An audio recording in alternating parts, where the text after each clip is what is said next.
Ujambo na karibu. Rapa maarufu duniani anayefahamika kama Rick Ross anazidi kuthibitisha kuwa anapenda sana warembo kutoka Afrika Mashariki baada ya mwaka wa 2021 na 2022 kuhusishwa kutoka na mrembo kutoka Tanzania Hamisa Mobeto.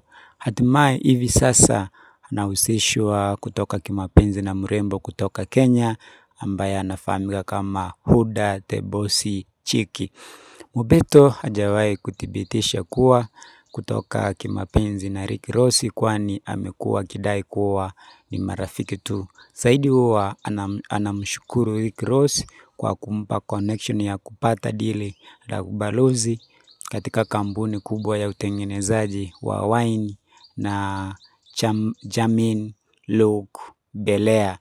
Mbali na Mobeto kutothibitisha kuwa anatoka na Rick Ross, lakini ushahidi wa kimazingira pamoja na picha mbalimbali umekuwa ukifanya wengi wadhani kuwa huenda wawili hawa wamewahi kuwa wapenzi, hasa zile video zinazoonyesha wakiwa Club Dubai na nyinginezo.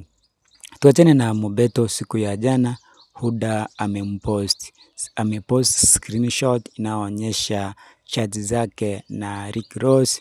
Text hizo zinaonekana zinasomeka hivi: you are mine na you are mine too.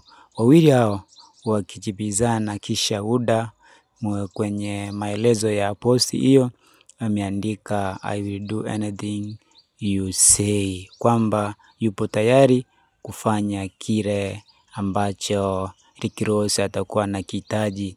Post hiyo imeibua mjadala mkubwa kwenye mikutano ya mitandao ya kijamii kuwa wawili hao wanatoka kweli kimapenzi au wanatengeneza attention, huenda wakawa wanatoka kimapenzi.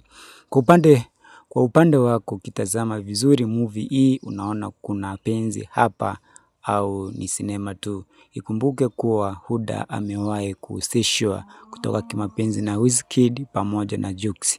Hivyo ni miongoni mwa mastaa wa kike Kenya wanaopenda kutoka na watu maarufu hivyo. Langu jina lasalia kuwa Maskini Msomi.